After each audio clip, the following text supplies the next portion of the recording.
Fala pessoal, sejam muito bem-vindos a mais uma aula de Físico-Química. Hoje nós vamos encerrar o capítulo 6 e abordar um pouco melhor sobre a termodinâmica do equilíbrio químico. Então, sem mais delongas, vamos para os temas da aula. Nós vamos começar aqui com uma famosa expressão, que é a famosa expressão da equação de Nernst, que vai ser deduzida a partir da última relação que nós discutimos na aula anterior, que envolve o potencial da célula e o ΔG da reação, ok? A gente sabe também que o ΔG, em qualquer momento, em qualquer estágio da reação, ele pode ser calculado em função do ΔG dessa reação ocorrendo na condição padrão, mais esse termo logaritmo RT-ln do quociente reacional, que vai ser ali a razão ali das atividades, né, de produtos sobre reagentes, elevado aos respectivos coeficientes estequiométricos. Muitas vezes as atividades são aproximadas de outros tipos de concentração ou pressão parcial, em caso de substâncias gasosas, mas de uma maneira mais completa, o correto seria utilizar a atividade. Então eu vou pegar essa expressão aqui e eu vou manipular de modo algébrico essa expressão, dividindo ambos os membros pelo mesmo fator, menos NiF, em que o Ni é o número de mols de elétrons envolvidos e o F é a nossa constante de Faraday, né? O número, a carga equivalente a 1 mol de elétrons. Vamos fazer isso, vamos dividir ambos os lados por menos NiF, e aí eu obtenho essa expressão. Só que menos o ΔG da reação sobre NiF é exatamente o potencial da célula. Então, no lugar desse termo aqui da esquerda, eu posso colocar o potencial da célula sendo igual ao potencial da célula na condição padrão, para a reação padrão, menos RT, NiF, Ln de Q, ok? Essa aqui, pessoal, que é a famosa equação de Nash. E ela permite a gente calcular qual que será o potencial de uma célula eletroquímica se eu estiver trabalhando com as minhas substâncias fora da condição padrão. Lembre-se, quando tem espécies ali na condição padrão, eu estou trabalhando para espécies gasosas na concentração ali de 1 bar, ok? Para espécies aquosas na concentração de 1 mol por litro.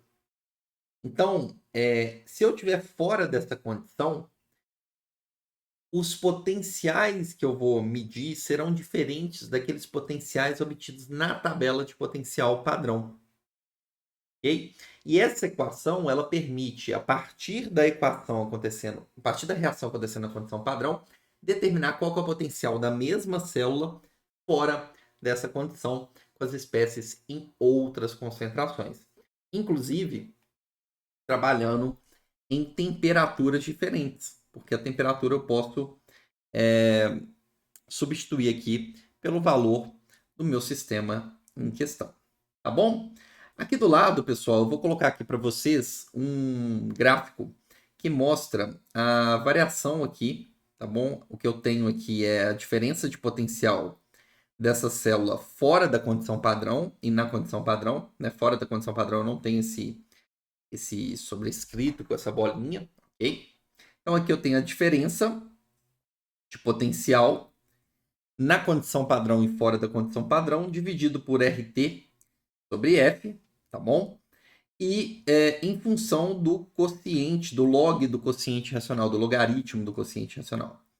E eu tenho aqui para vocês 3 retas, tá? Eu vou ter, obviamente, ali uma relação proporcional quando eu faço isso.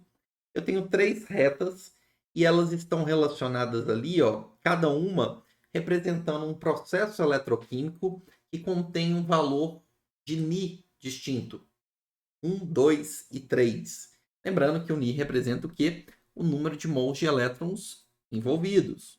Então, eu tenho 3 processos ali distintos, envolvendo a transferência de número de mols de elétrons também diferentes, Isso afeta na diferença de potencial, conforme a gente pode inspecionar pela própria fórmula que a gente deduziu. Repare aqui que, como o Ni está no denominador, quando eu aumento o número de mols de elétrons envolvidos, esse termo aqui, ó, está diretamente relacionado com a diferença entre os potenciais da célula, o Ni no denominador. Quando eu aumento o valor aqui dele, esse termo aqui todo tende a ficar menor.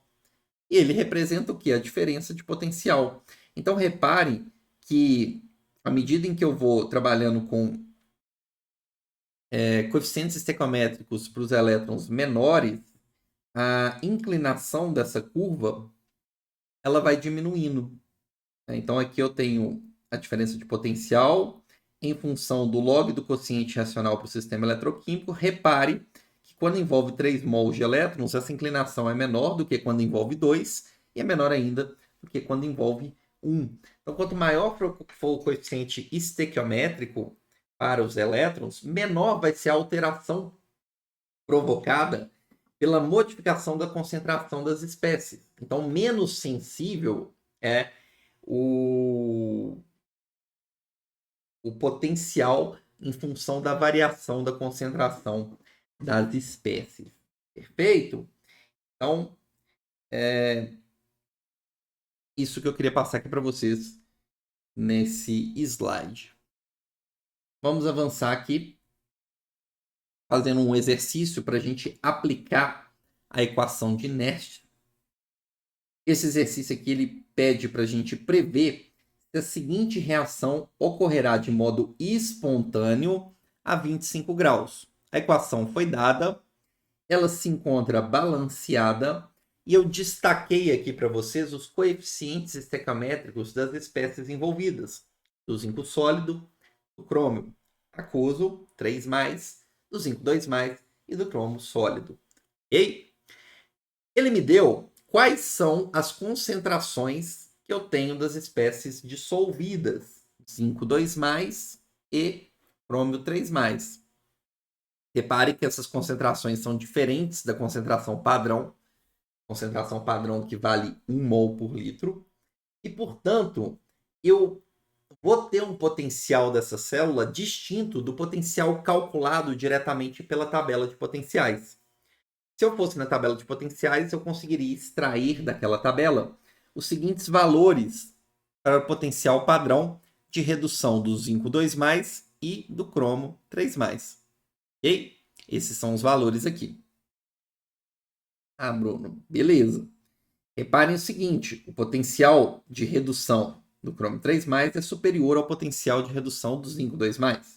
Então, o cromo 3+, tem tendência maior, ligeiramente maior de reduzir do que o zinco 2+. Ah, é o que está acontecendo aqui? É o que está acontecendo aqui. Então, a reação é espontânea? Não, eu não posso afirmar que a reação é espontânea, porque esses valores aqui, desses potenciais padrão, levam em consideração uma célula formada por zinco e cromo, só que os íons presentes estão na consideração de 1 mol por litro, que é diferente do sistema que eu tenho. Então eu vou ter que calcular o potencial real desse sistema a partir do potencial dessa célula na condição padrão, aplicando a famosa expressão, a equação de Nernst. Potencial da célula, o potencial da célula na condição padrão, menos RT sobre NiF, Ln do quociente reacional, concentração dos produtos, zinco 2+, e cromo sólido, sobre a concentração dos reagentes, zinco sólido e cromo 3+. Lembrando que aqui eu estou aproximando as atividades das concentrações molares das espécies aquosas, e lembrando que quando eu tenho espécies líquidas ou espécies sólidas, como é o caso aí do cromo no produto e do zinco no reagente, sólidos, as atividades são valores unitários, então não preciso colocar no quociente racional. E reparem também que eu destaquei aqui para vocês os coeficientes estequiométricos, porque eu preciso colocar as atividades, e nesse caso aproximando as concentrações molares, elevados aos respectivos coeficientes estequiométricos. 3 para o zinco, 2 para o crômio, 3+. Estão vendo? Então, é importante dar ênfase nisso. Beleza. Agora, nós vamos continuar a resolução fazendo o quê? Fazendo a substituição dos valores que nós temos para o cálculo do potencial real do meu sistema nessas condições aqui. O potencial desse sistema é o potencial padrão. Como é que eu calculo esse potencial padrão? Ué, eu vou somar aqui o potencial de redução com o potencial de oxidação. O que está acontecendo para essa reação química? Repare que o NOx do crômio é 3 no reagente e vira 0 no produto. Como o NOx diminuiu, eu posso falar que o crômio reduziu. Ele recebeu elétrons. Esses elétrons foram provenientes de quem? Da outra espécie. Se a gente analisar na equação, a gente percebe que é o zinco, que sai de um NOx 0 e vai para um NOx mais 2. Como o NOx aumentou, o zinco oxidou, perdeu os elétrons que foram para o crômio. Ah, Bruno, entendi. Então significa que, conforme a gente tinha concluído a partir da inspeção dos potenciais de redução na condição padrão, o crômio tem tendência a reduzir na condição padrão, crômio 3+, e o zinco é que vai oxidar. Então, eu posso pegar o potencial de redução do crômio e somar com o potencial de oxidação do zinco, que é o inverso do potencial de redução. Tá? Então, fica menos 0,740 volts, que é o potencial de redução do crômio, mais 0,76 volts, que é o potencial de oxidação do zinco. Tá? Aqui foi mostrado o potencial de redução, aqui embaixo eu estou colocando o potencial de oxidação. A soma do potencial de redução com o de oxidação vai me dar o potencial da célula na condição padrão. A unidade aqui é volt. Eu substituo a constante R, já coloco ela em Joule por mol, que é o V-1. A temperatura 25 graus mais 273 dá 298 Kelvin. A constante de Faraday vale 96.500 Coulomb por mol. E o Ni é o número de mols de elétrons envolvidos. Bruno, como é que você descobriu que esse valor de Ni vale 6? Analisando a expressão balanceada, repare que eu tenho 2 mols de crômio 3+, cada crômio 3+, vira crômio 0. Então, cada espécie iônica de crômio 3+, aceita 3 elétrons para formar cromo 0. Só que eu tenho 2 espécies de crômio 3+. Então, se cada uma aceita 3, eu vou ter 6 mols de elétrons envolvidos, sendo direcionados ao cátodo, aonde vai acontecer a redução. E de onde surgiram esses 6 mols de elétrons? Dos 3 mols de zinco, cada um perdendo 2 mols de elétrons para formar 3 mols de zinco 2+. Então, repare que aqui no processo global, esse Ni aqui é o coeficiente estequiométrico do número de elétrons envolvidos na equação global, tá? Que é a equação que a gente está estudando. Portanto, ele vale 6. Ah, beleza, Bruno. Aí eu faço o Ln da concentração de zinco 2+, que eu tenho 0,1 mol por litro, elevado ao cubo, dividido pela concentração de crômio 3+, que eu tenho aqui também, 0,001 mol por litro, elevado ao quadrado, que é o coeficiente estequiométrico para o crômio 3+. Beleza? Agora eu só destaquei aqui de verde para vocês, porque eu vou poder simplificar algumas coisas aqui, tá bom? O que eu tenho aqui, ó? Mol eu corto com mol, Kelvin com Kelvin. Eu vou obter aqui que 0,02 volts menos, quando eu faço essa conta aqui, eu encontro menos 0,0296 Joule por Coulomb, que é a mesma coisa que volt. Tá? Então, eu estou subtraindo aqui a mesma unidade. Quando eu fizer essa subtração, eu vou encontrar o potencial aqui, menos 0,0096 volt. Como o potencial ele é negativo, eu posso afirmar que a minha reação não é espontânea. Lembre-se da aula passada em que a gente viu uma relação de uma equação, né? Que envolve o ΔG da reação e o potencial da célula. E o potencial da célula vai ter o sinal oposto do ΔG. Como o ΔG é um critério de espontaneidade, a temperatura e pressão constante, quando ele for negativo, o potencial da célula é positivo. Então, o processo ocorre espontaneamente, processos eletroquímicos espontâneos têm o potencial da célula positivo. Como a gente encontrou aqui um potencial negativo, isso implica num ΔG da reação positivo. E afirma que nessas condições, que são diferentes da condição padrão, essa reação, da maneira com que ela foi escrita, não ocorre espontaneamente. O que seria espontâneo seria a reação inversa. Bom, pessoal. E aí?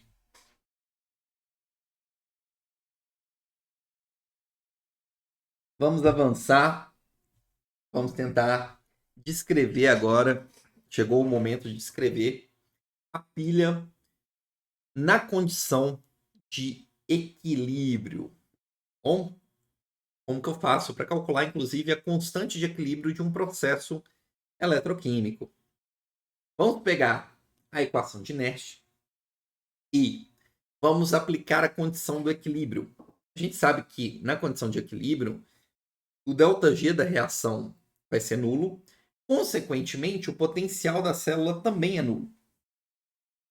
A célula eletroquímica funciona enquanto houver diferença de potencial.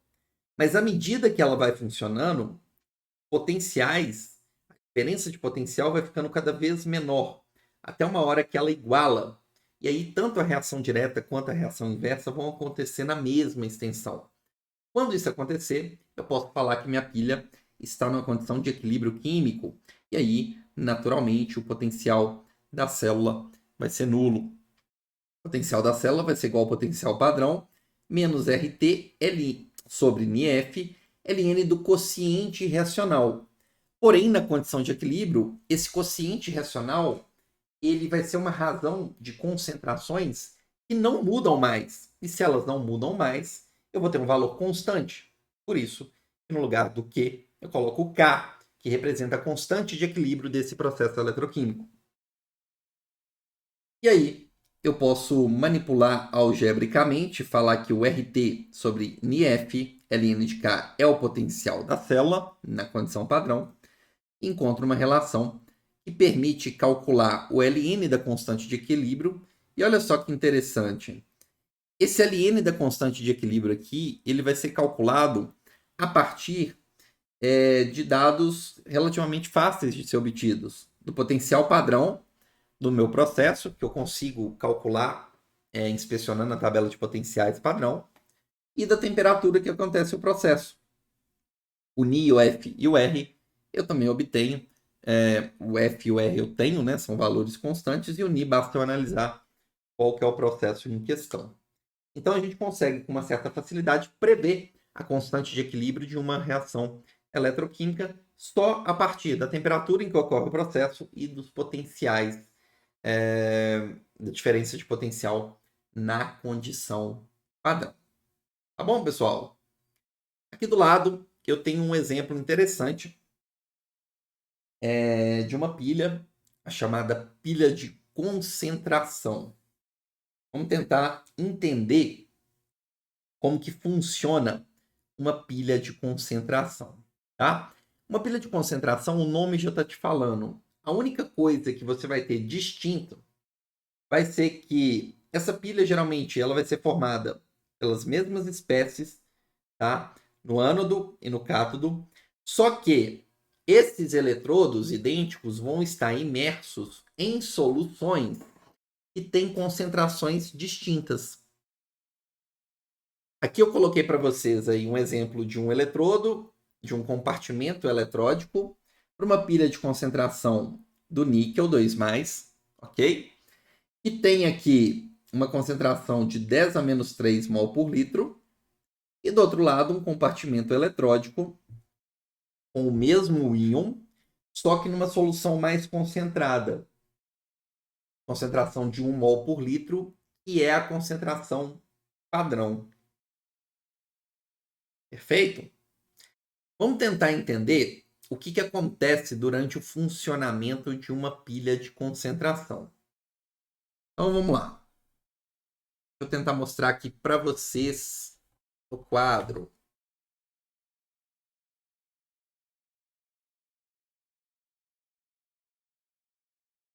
Beleza? Vamos lá. Aqui eu tenho a pilha de concentração, tá? Eletrodos de níquel, soluções que também contêm o níquel, só que concentrações diferentes. Beleza?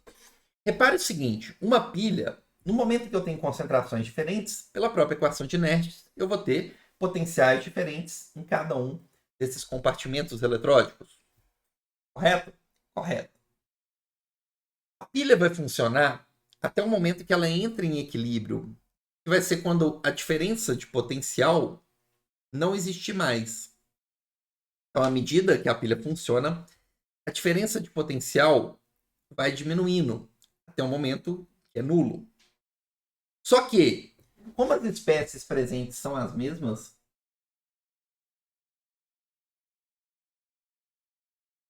esse eletrodo aqui só vai ter o mesmo potencial desse se as concentrações nas soluções também se igualarem. O que isso significa? Isso significa o seguinte: como as concentrações têm que se igualar à medida que a pilha vai funcionando, esse eletrodo aqui, ó, está imerso nessa concentração, nessa solução de maior concentração, à medida em que a pilha vai funcionando, essa concentração aqui tem que ir diminuindo. Ao passo que essa concentração aqui desse outro lado, ela tem que ir aumentando. E vai chegar uma hora que eu vou ter a mesma concentração em ambos os compartimentos. Consequentemente, o potencial desses eletrodos é o mesmo. E aí a diferença de potencial vai valer quanto? Zero. Indicando que a pilha vai entrar em equilíbrio, uma pilha de concentração. Ah, Bruno, beleza. Tá. Mas e agora? Como é que eu posso continuar a resolução desse problema? Para essa concentração aqui aumentar, isso só vai acontecer se essa lâmina de zinco aqui começar a sofrer um desgaste, formando zinco 2+. E para isso acontecer, o níquel, falei zinco, né, gente? Desculpa, a lâmina de níquel sofreu um desgaste, formando níquel 2+. E para isso acontecer, só será possível ter o níquel oxidar, perdendo elétrons que vão ser conduzidos pelo fio condutor até esse outro eletrodo. Portanto, a gente descobriu que esse eletrodo aqui da esquerda está atuando como ânodo. Ele é o nosso polo negativo dessa pilha, de onde os elétrons estão saindo. Esse eletrodo aqui da direita, ele está atuando como cátodo. Porque é para onde os elétrons estão indo, é o polo positivo da nossa pilha. E aí, quando esses elétrons encontram esse níquel aqui da solução mais concentrada, o níquel tende a receber esses elétrons e formar níquel sólido que deposita na placa. Diminuindo a quantidade de níquel na solução à medida que a pilha vai funcionando e aumentando a quantidade de níquel 2+ na solução do lado esquerdo à medida que a pilha vai funcionando.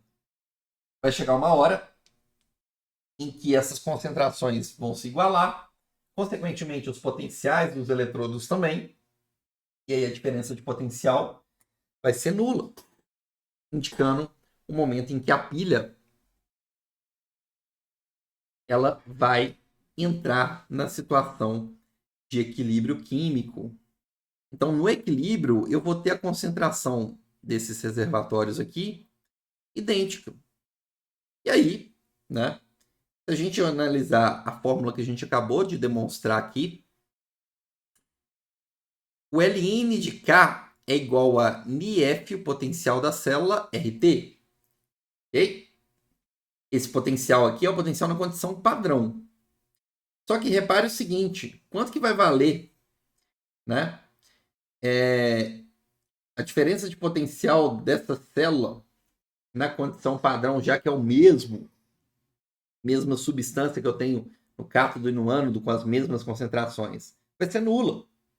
Então, o Ln de K, que é na situação de equilíbrio aqui, vai ser igual a zero. Isso implica o quê? Que o K é igual a 1. Se o K é igual a 1, é porque eu tenho o seguinte, gente, que a gente já tinha concluído. Se o K é igual a 1,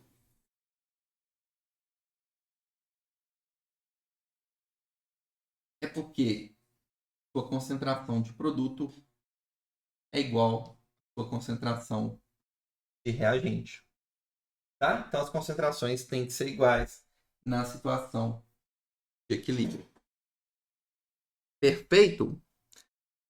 Vamos fazer aqui um exercício para a gente fixar esse conteúdo.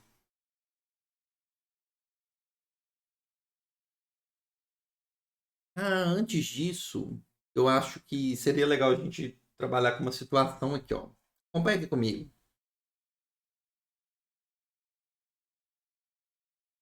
Essa pilha, ela vai funcionar, né, até o momento em que as concentrações se igualarem, né? A gente viu que isso vai acontecer para essa pilha aqui quando as concentrações foram próximas de meio mol por litro. A concentração molar de níquel 2+, igual a meio em ambos aqui sistemas. Beleza? Tudo bem. Aí é o seguinte, vamos imaginar que eu vou adicionar hidróxido nesse eletrodo aqui.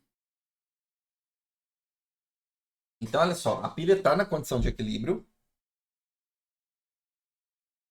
Só que, na hora que eu adicionar hidróxido, se você tiver a informação que o hidróxido de níquel ele é um composto pouco solúvel, vai acontecer o níquel 2+ aqui da solução, ele vai reagir com o hidróxido adicionado e vai formar o hidróxido de níquel. Beleza? E a gente sabe que é um sólido pouco solúvel. Então, na hora que eu adiciono o hidróxido aqui no sistema, as concentrações estavam iguais. Só que parte desse níquel aqui, ó, vai reagir com hidróxido e vai formar um sólido. Em que é esse sólido? O hidróxido de níquel, tá? Que vai depositar no fundo do recipiente.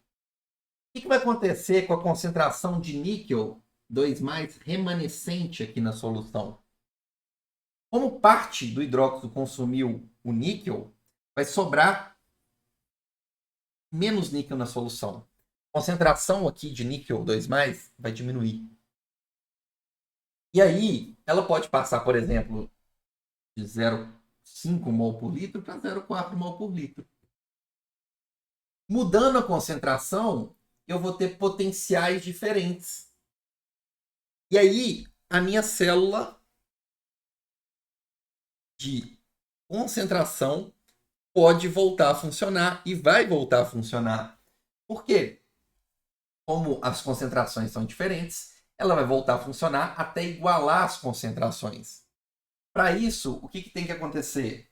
Agora, a concentração desse lado direito aqui, ó, vai ter que aumentar. E a concentração do lado esquerdo vai ter que diminuir.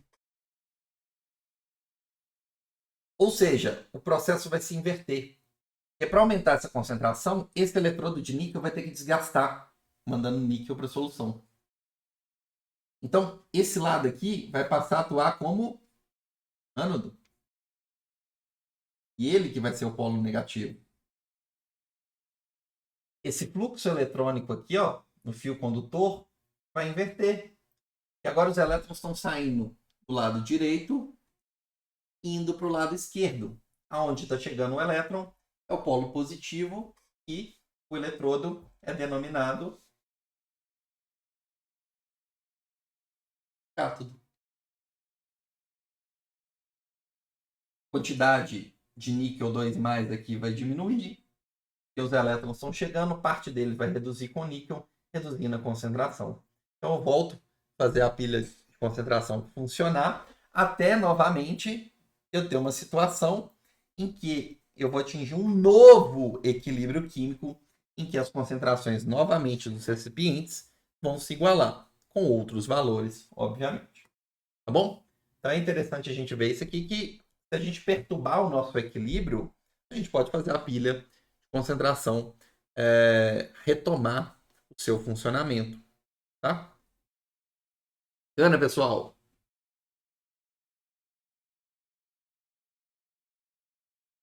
Vamos lá?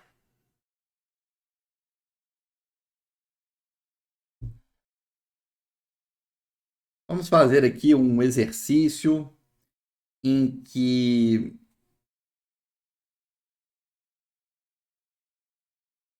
ele pede para a gente determinar qual que é o valor da razão entre o íon cobalto 2+ e ferro 2+, para a reação a seguir, para tornar ela espontânea. Repare que ele me deu aí a reação, ela está balanceada já, beleza? E ele me deu o potencial padrão dessa reação, e na condição padrão, repare que o potencial é negativo, indicando que a reação não tende a acontecer espontaneamente nesse sentido, ou seja, o cobalto ele não oxida na presença de ferro 2+. A reação inversa que tende a ser espontânea na condição padrão. Perfeito? Vamos tentar resolver esse exercício. Destaquei aqui para vocês os coeficientes estequiométricos. Bruno, mas vale 1. É só para dar ênfase, tá bom? Porque a gente sempre tem que estar atento na equação balanceada, que a gente utiliza os coeficientes estequiométricos na hora de calcular a constante de equilíbrio, na hora de calcular o quociente racional. Então, eu estou dando ênfase ali que os valores, as proporções que nós temos é de um cobalto para um ferro 2+, para formar um cobalto 2+ e um ferro sólido.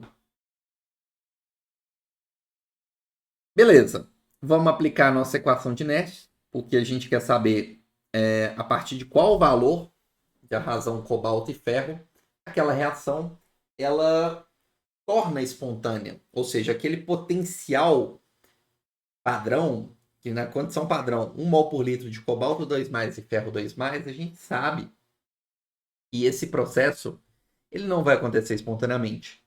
Porém, eu posso mexer na concentração de cobalto e ferro, e mexendo na concentração, eu mexo nos potenciais, e pode ser que a diferença de potencial fique positiva.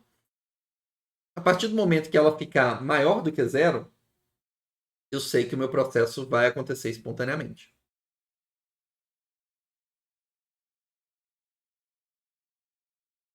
Vamos descobrir, né?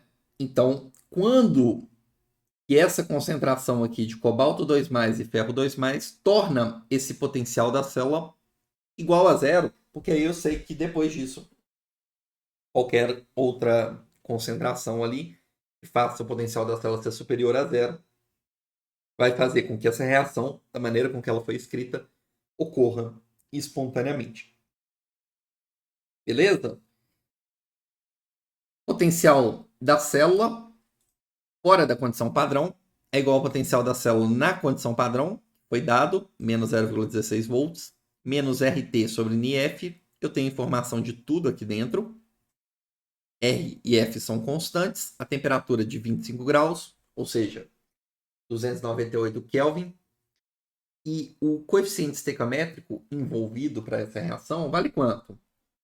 Olha para a reação. Cobalto sólido, formando cobalto 2+, então 1 mol de cobalto forma 1 mol de cobalto 2+, perdendo 2 mols de elétrons. Esses 2 mols de elétrons são aceitos por quem? Pelo ferro 2+. Cada 1 mol de ferro 2+, aceita 2 mols de elétrons para neutralizar e produzir o ferro elementar. Então, esse Mi aqui, ó, ele vale 2 para essa expressão. E o quociente reacional, Ln do quociente reacional, é exatamente a razão que eu quero calcular. Concentração dos produtos, cobalto 2+, o ferro não entra porque é sólido, dividido pela concentração dos reagentes, ferro 2+. O cobalto aqui não entra porque ele é sólido. Então eu quero descobrir exatamente essa razão aqui, ó, o Ln do cobalto 2+, sobre ferro 2+, dessas concentrações. Beleza.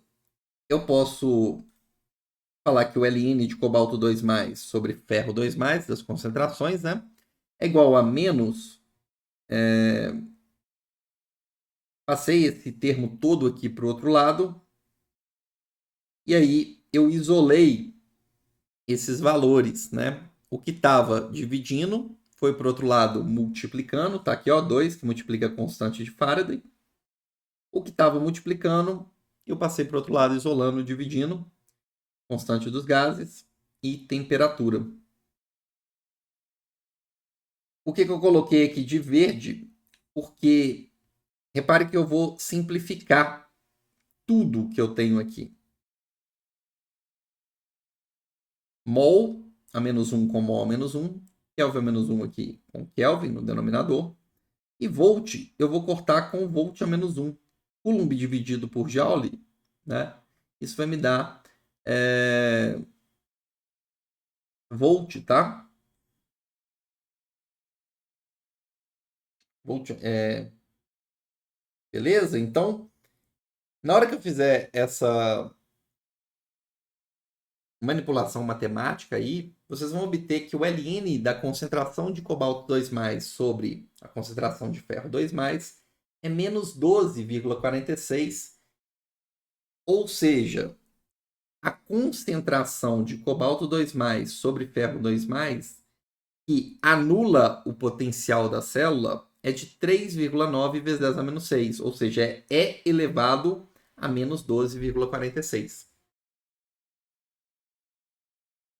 Essa é a concentração que anula esse potencial. Só que o seguinte, pessoal, vamos lá.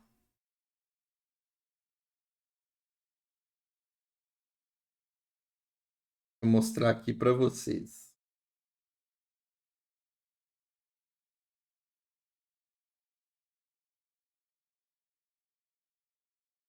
Então a gente viu aqui esse o valor, ok? Esse valor aqui dessa razão de cobalto 2+ para ferro 2+, é o valor que vai fazer com que essa expressão aqui, ó, anule. Ou seja, na hora que você tirar o Ln, multiplicar por isso aqui tudo, o que você vai encontrar? Menos 0,16. Menos com menos dá mais, fica menos 0,16 mais 0,16.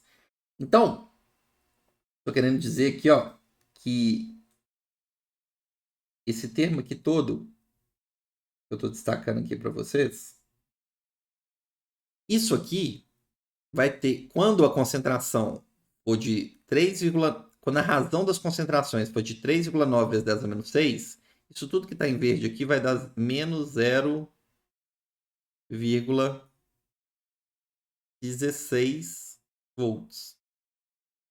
Menos com menos dá mais, e aí vai simplificar com esse aqui, vai dar 0. Ok? Tranquilo? Tá. Então é o seguinte, repare que se esse Ln aqui me der uma resposta mais negativa, como menos 0,17, menos 0,20, menos 0,30, Quando eu trocar o sinal aqui, eu vou obter um valor positivo do potencial da célula. Então é o seguinte, vou tentar mostrar aqui para vocês. Como que funciona? Eu vou mostrar aqui no cantinho, que aí a gente mostra tudo ao mesmo tempo. O gráfico de uma função logarítmica. Eu vou até subir aqui um pouquinho para a gente ter uma melhor percepção. O gráfico de uma função logarítmica x, ln de x, ele tem um perfil desse tipo aqui, não é?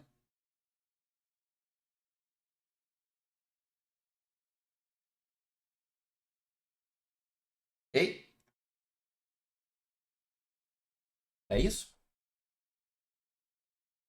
Quando eu faço o logaritmo do número negativo, como é o caso aí, né? O número, de um número, na verdade, um número negativo, não. Quando eu faço o logaritmo de um número que está entre 0 e 1, por que eu sei que esse número aqui, o ponto aqui vale 1? É elevado ln, okay? De 1 dá quanto?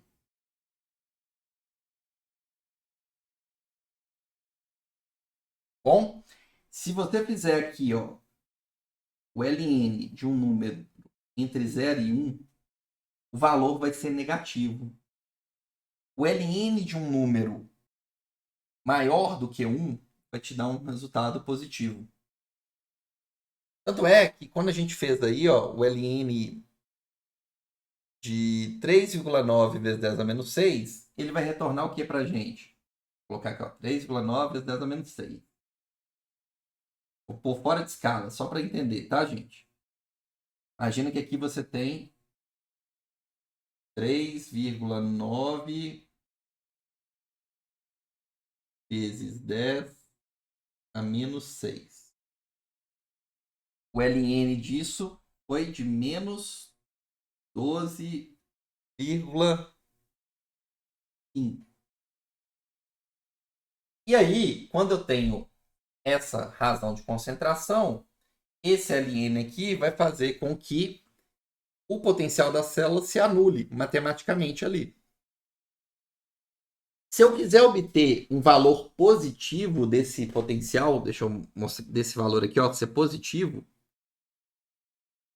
esse ln aqui, ó, essa razão de cobalto 2+, sobre ferro 2+, que é o nosso x, aqui no caso, ele tem que ser um número menor do que esse.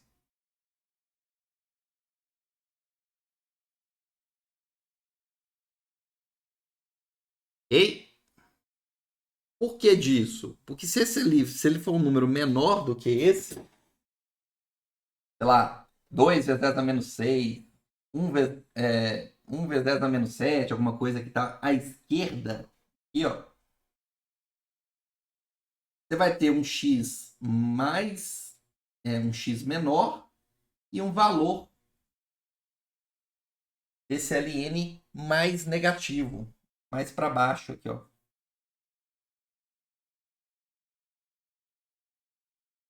Então, o meu x está fazendo o papel da concentração de cobalto 2+, sobre a concentração de ferro 2+.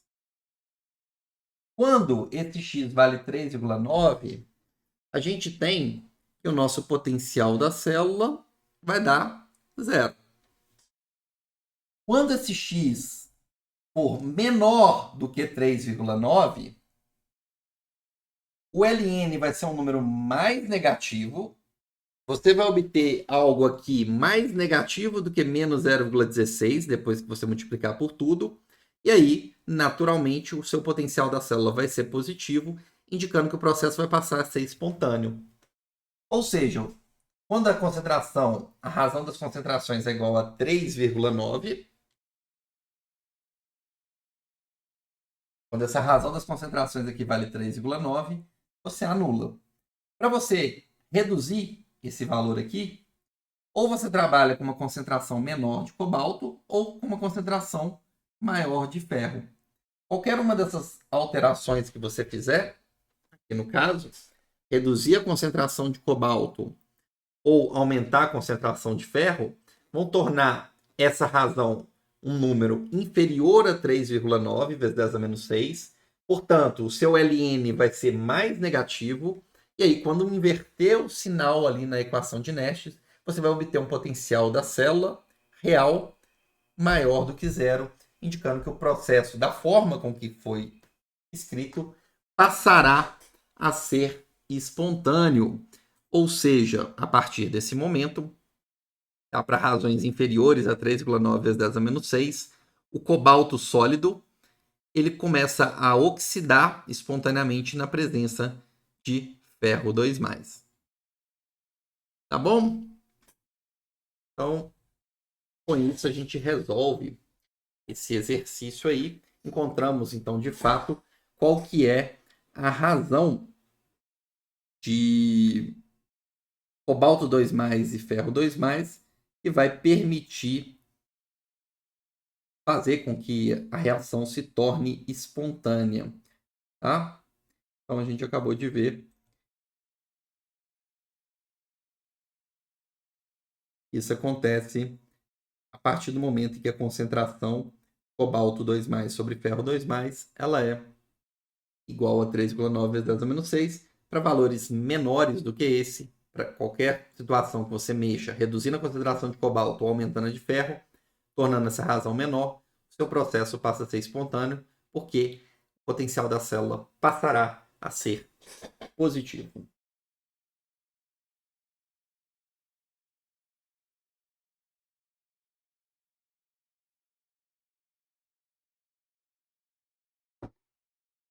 Vamos avançar mais um pouquinho. Deixa eu mostrar para você também uma outra utilidade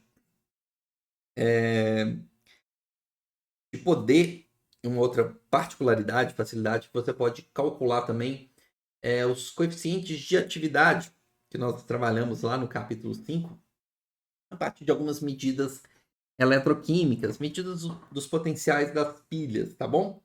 Eu vou colocar aqui para você, gente, a seguinte situação.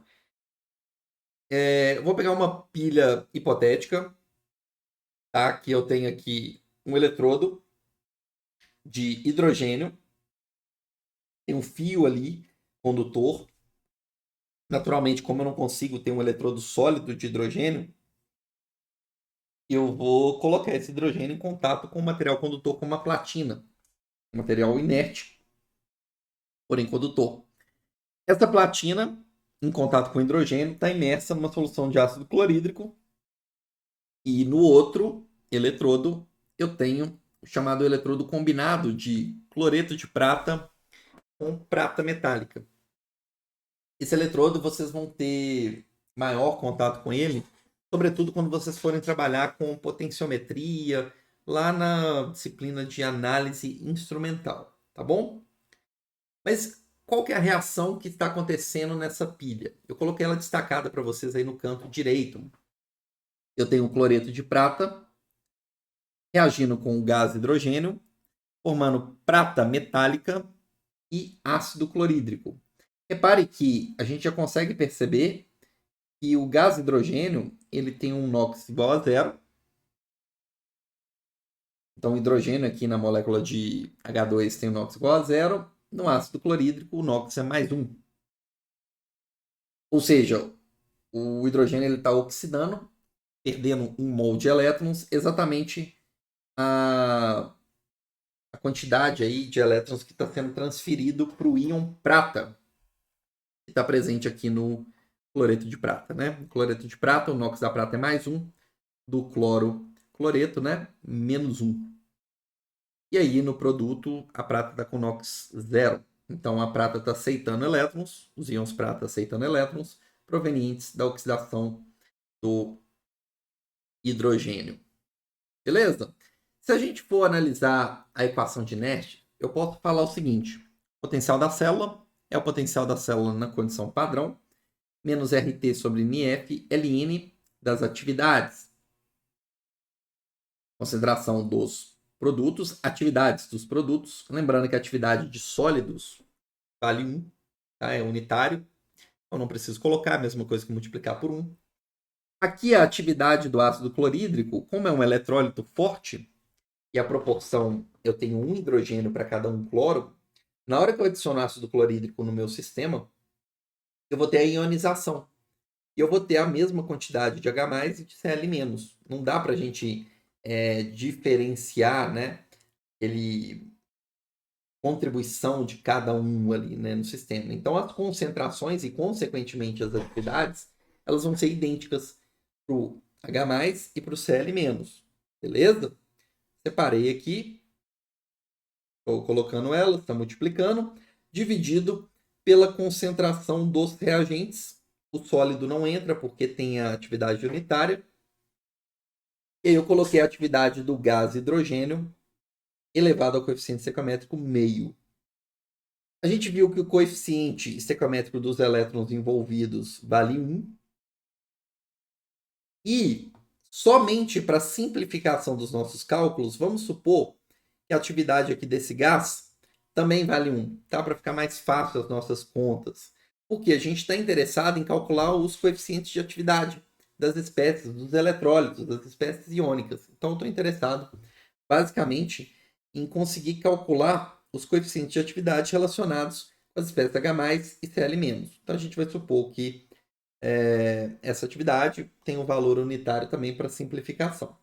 Conforme eu falei com vocês, como a desproporção aqui durante o processo de ionização, a estequiometria é 1:1 nesse processo, tá bom? Então, para cada 1 mol de ácido clorídrico, eu tenho 1 mol de H+ e 1 mol de Cl-. Logo, as atividades, consequentemente, né, as considerações e as atividades dessas espécies têm que ser idênticas. Vão ser igual ao quê? Ao coeficiente médio de atividade. Por que coeficiente médio? Porque eu não consigo separar a contribuição do cátion da contribuição do ânion, porque eles sempre estão juntos ali. Então é melhor a gente representar o coeficiente de atividade não como o coeficiente de atividade do cátion ou do ânion, e sim como um coeficiente de atividade médio, conforme a gente viu lá no final do capítulo 5. E esse coeficiente de atividade médio eu tenho que multiplicar pela concentração. Ok? E, no nosso caso aqui, a gente pode adotar, por exemplo, a molalidade. Então, eu coloquei a molalidade das espécies. Lembrando aqui, né? Mol por quilo, esse Bzinho. Só que como a atividade é adimensional, gente, toda vez que a gente faz uma substituição por algum tipo de concentração, eu estou falando de uma concentração relativa. Então, é a molalidade da espécie sobre a molalidade padrão, 1 mol por quilo.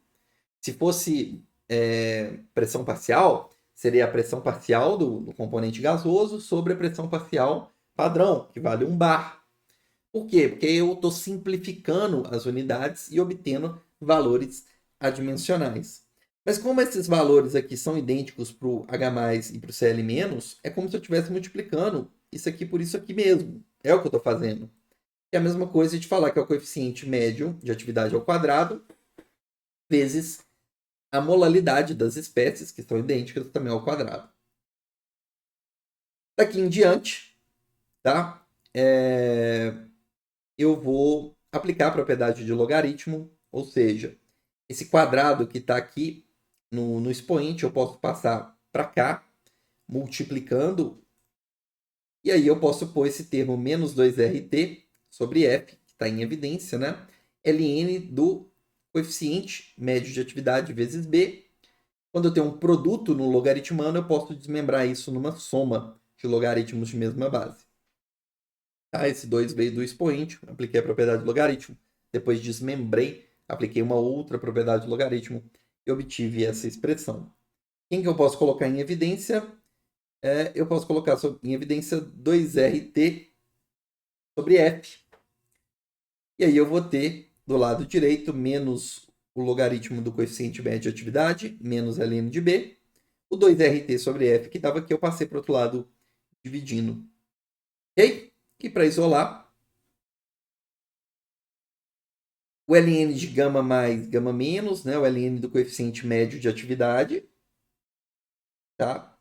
dos íons H+, e fluoreto vai ser igual à diferença de potencial da célula na condição padrão, que eu consigo obter na tabela, diferença de potencial da célula fora da condição padrão, que é fácil a gente medir. A gente vai lá e usa um voltímetro e consegue fazer essa medida experimental, dividido por 2R. T é a temperatura do sistema, um termômetro resolve esse problema, e a constante de Faraday. Tá? E aí, menos ln de B. Quem que é o B? É a molalidade do sistema que você preparou. Então, com medidas eletroquímicas relativamente simples, né? Com um voltímetro e com um termômetro, você consegue calcular aí para o seu processo. Nesse caso aqui, eu desenvolvi essa relação matemática, obviamente, considerando esse sistema eletroquímico, tá bom? Se mudar o sistema eletroquímico, poderia mudar aí os coeficientes estequiométricos, a gente obteria uma relação não necessariamente idêntica a essa, mas o que eu queria mostrar para vocês é que com medidas relativamente simples eletroquímicas eu consigo obter aí os coeficientes médios de atividade do meu sistema.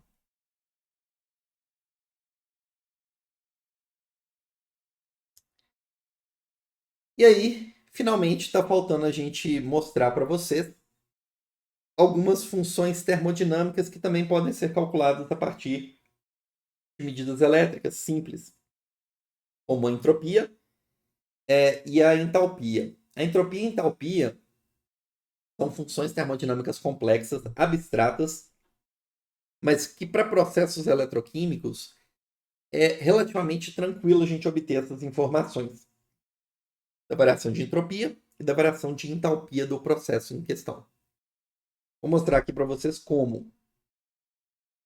Sabemos que o ΔG padrão ele é igual a menos NiF, potencial padrão da célula.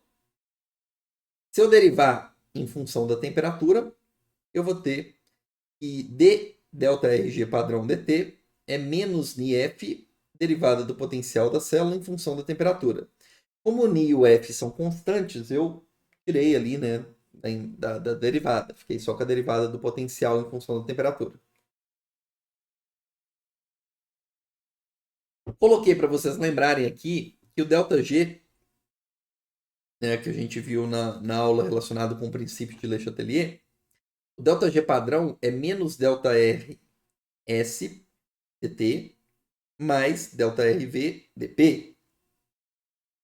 Se eu derivar o ΔG em função da temperatura, a resposta é tudo que está multiplicando a temperatura, que é o menos ΔRS padrão, ou seja, a variação de entropia. Menos com menos dá mais. Então aqui eu consegui obter uma relação matemática para calcular a variação de entropia do meu processo eletroquímico a partir do coeficiente estequiométrico do número de mols de elétrons, a constante de Faraday e de como que o potencial varia da derivada do potencial em função da temperatura. Sabendo ΔG e ΔS, eu consigo calcular o ΔH, porque ΔG é ΔH menos T ΔS. Logo, ΔH é ΔG mais T ΔS. No lugar de ΔG, eu coloco menos Ni F potencial padrão. No lugar do T ΔS, eu coloco T, e no lugar de ΔS, Ni F derivada do potencial padrão em função da temperatura. Algumas coisas aqui eu posso colocar em evidência, menos NiF. E aí, para calcular o ΔRH, basta fazer menos NiF e pegar o potencial padrão menos a temperatura, que multiplica a variação do potencial padrão sobre, a derivada do potencial padrão em função da temperatura. Repare que eu estou basicamente ali calculando duas propriedades termodinâmicas complexas, como ΔH e ΔS, a partir de medidas elétricas diretas e muito fáceis de serem obtidas com um voltímetro, por exemplo.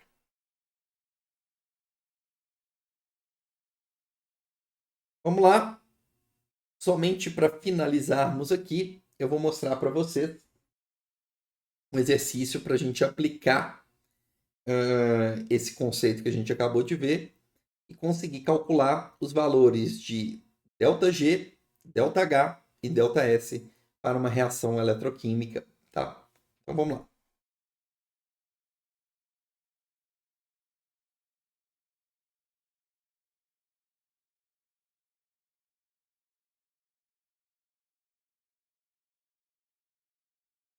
Ele me falou, esse exercício aqui, que o potencial padrão para essa pilha, que é uma pilha parecida com o que a gente viu anteriormente, só que ao invés de utilizar o ácido clorídrico, eu estou usando o ácido bromídrico, e um eletrodo combinado de brometo de prata com prata, né? Há uns 2 slides atrás a gente estava trabalhando com um exemplo parecido, só que para um eletrodo combinado de cloreto de prata com prata. O potencial padrão desse sistema, dessa célula eletroquímica, foi medido em diferentes temperaturas. E a variação desse potencial padrão com a temperatura é ajustada, pode ser dada em função desse polinômio aqui, ó. O potencial padrão em volt pode ser dado a partir do cálculo desse polinômio. Então, sabendo a temperatura em questão, eu consigo substituir a temperatura e calcular qual que é o potencial padrão em função da temperatura.